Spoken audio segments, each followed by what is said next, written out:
Hi friends, it's Lisa Jones and I am coming to you today to talk to you a little bit about Hostess Coaching and to give you some tips that will help you with your business. In my roughly 9 years experience with 31, this is the area that I think can have the single biggest impact in your business. Effective hostess coaching can take an ordinary party and turn it into an extraordinary party. So what is hostess coaching? It really is starting your party off strong and your relationship strong with that host. It really is building a relationship with her. We know in the 31 world, we are all about relationships. We are in the business of building relationships. So it starts with our hostess. So what do? How do we get that started?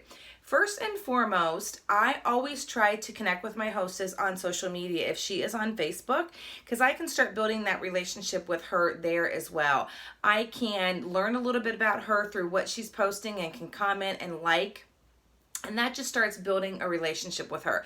I will tell you that today, some of my best friends were once my hostesses. So it really is true. It's a partnership. So how do we hostess coach? If you did not know, there is a tool on TOT, a hostess coaching checklist. That is key. You need a checklist because this is going to keep you on target so you don't forget to do different steps along the way. I think the very first step is that first initial call with your hostess. And on this call, you're starting that relationship, you're building some that foundation with her, but you're also finding out a little bit more about what she expects out of the party, and you're sort of setting the ground rules, for lack of a better term, for your party. And this is where you're going to talk to her about maybe offering a theme party. So think about this for a minute.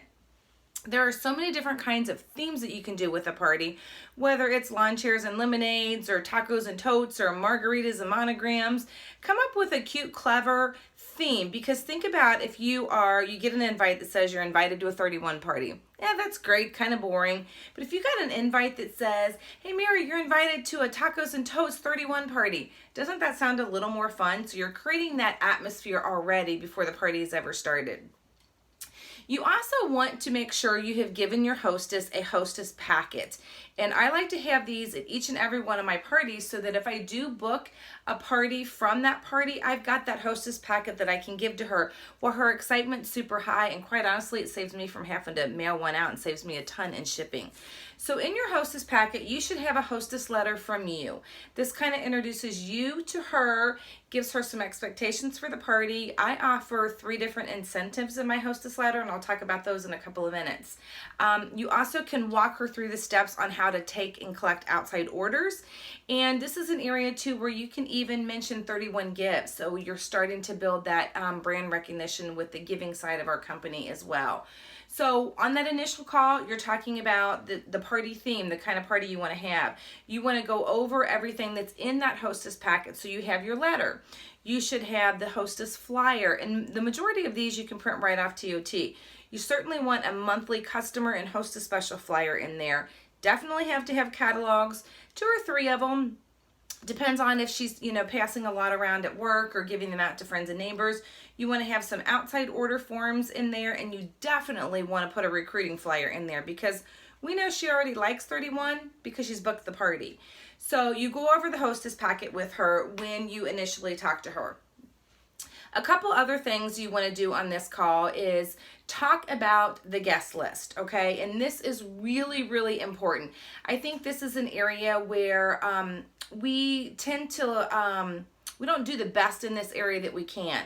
We need to help her with that guest list. If we just leave it up to her, she's going to invite 4, 5, 6, 7, 8 of her friends, and that's it.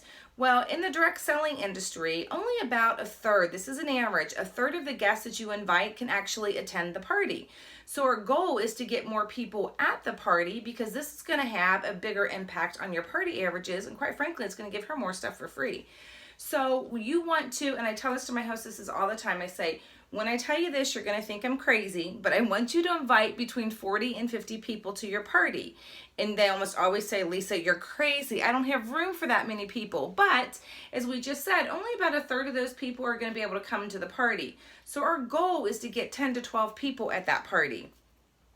So we're going to talk about that, and she's probably going to ask or say to you, I don't even know 40 people. And there's a couple more things on TOT that's going to help you. There is something called a who do you know list, and a lot of us use that to help us in our business with bookings, but I also like to give this to my hostess because this is going to help her figure out her guest list. And there is a system, if you're not familiar with it, called Franks, and that stands for friends, relatives, acquaintance, neighbors, kid connections, and spouse connections. So if you just take that Frank's list and have her pick out 5 or 6 people from each one of those categories, bam, you've got your list. So you also want to talk to her about her invitation style. And there are a ton of different ways that you can do invitations, but I highly encourage you to do a blended approach. There are, in each month's marketing materials on TOT, there are fillable PDF invites that you can fill out. Those can be saved, they can be emailed, they can be texted out. You can create your own text invite. You can set up a Facebook event and do it that way. But whatever your style is with her, you can send real, strangely enough, invitations in the mail. But you want to do a blended approach. You want to pick 2 to 3 of these styles and invite everybody the multiple ways, because not everybody's going to respond to an email or a text or a Facebook. So we want to make sure we're hitting them all the different ways. And during the Hostess Coaching process, you're going to reach out to her multiple times. You don't want that to just be a one phone call and done. I'm reaching out to her weekly. So that initial call, we've set up the party style, we've worked on the guest list. The next week, I'm going to follow up. Have you sent your invites out? Do you need more catalogs? I want her working on her wish list as well. So I want to talk to you for just a second about party numbers. So 31 right now, our party average is about a $600 party. My party average is closer to $1,000. So a $600 party as a consultant is going to give you $150 in commission.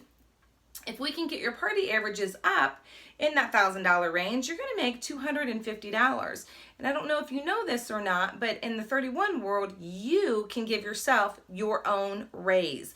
When you promote into leadership, when you get to the director level or higher, you now make a 10% bonus. So you're making a 35% commission. So that average, or that $1,000 party now, you're making $350. So that's the difference between the company average and my average party of $200 for one party. Imagine doing that 4 times in a month. So I'm going to go back to the incentives that I mentioned. So in my hostess letter, I offer her 3 incentives. If she has $200 or more in outside orders before the start of her party, she's going to get a bonus gift from me. I don't know about you, but I love showing up at my parties, and my hostess already has at least $200 in orders. That's another reason why my party averages are a little bit higher. Second bonus gift is if she has 2 or more friends that want to book a party with me, she's going to get a gift. And the third one, and this one's really important too, is if she has 12 or more guests at her party, she's going to get a bonus gift from me. And these all work very strategically because I know if I'm going to have 10 or 12 guests at that party, my party average is going to be higher. The company average right now is 5.3 guests at a party. I'm averaging 10 people at a party. So that right there is a huge difference in your party total. Not to mention, the more people you have in the seats, the more people you have the opportunity to get those next bookings from and that potential new team member from. Makes total sense. Just it's a numbers game. So in addition to working on those incentives, and everybody's going to ask what I give away, whatever works in your budget. That is the thing you have to keep in mind. What I do might not work for you. I tend to have a lot of products laying around. So I might do key fobs, nail files, a zipper pouch. If she has those 2 bookings for me, she's getting a large utility tote because I know that's huge. Even though it's a little bit of an expense for me on the front end, it's going to pay off big on the back end with those 2 parties. But you could do something as simple as free embroidery on one item or $5 off your order, whatever works in your budget. But what I am going to tell you is I've never had a host ask me, well, what do I get? They don't care. They just want something for free. So another important aspect of the party, I think a lot of us kind of forget is we tend to just tell our hostesses, you just need $200 in orders and you get rewards. Well, guess what? She's not striving for much more than that $200. So when I'm hostess coaching with her, I'm really working with her to a $1,200 party. And I will tell her that's when you hit that number, that's like the 31 gods shine down and they rain all these free products on you. You're going to get $250 in free products. You're going to get 3 of our exclusives for free, and you can embroider them for free. Plus you get, if you didn't get everything else on your wish list, you can get 3 more items at half price. So we want to work towards that number instead of selling her short with just a $200 party. So that's important as well. And another thing that's really important is when you're talking to her on one of those final hostess coaching calls, I am going to dig into who is coming to the party. That is extremely important. And I think that's another area that we kind of forget about, because I want to know who is there so that I can cater my presentation and show off products that are going to relate to that person. There's nothing worse than when you are planning to go to a party and you've got a party theme in your head. Maybe you're talking, the busy sports family or tailgating or something like that, and you get to the party and you've got a room full of brand new mommies. They are so not in that frame of life yet. So you want to know who is going to be there, and I'm going to cater that party to them. You also want to talk about items that are on her wish list. So I might, if I'm showing a Cindy tote, I might say, y'all, you're here tonight because Susie really has to have this bag. And that's the reason we're having a party tonight. That's just going to help you with your sales as well. So a couple more things that I just wanted to share. This business works if you do. Now, I'm going to be very honest. I'll be with a company 9 years this fall, and I've never had somebody knock on my door and say, do you sell 31? I have never had something drop out of the sky and say they want to have a party. You have to put a little bit of work into it. Your results are going to match your effort. So the effort you're putting in, you're going to see that come out if you start really hostess coaching. And I'm going to tell you, this really, you have to find your groove with it. And this works whether you're partying face-to-face or you're partying online. Your hostess coaching might be slightly different for an online party than it is a home party, but it's equally as important. You do not want to just hand her a packet and then show up and you don't have any coaching in there in between, because your party's going to fall really flat and you're not going to get the results that you want. So hopefully you got some tips out of this. Hopefully you can take some of this to your business and really see a difference in your parties. Thanks so much for listening, watching, and I wish you all much success with your business.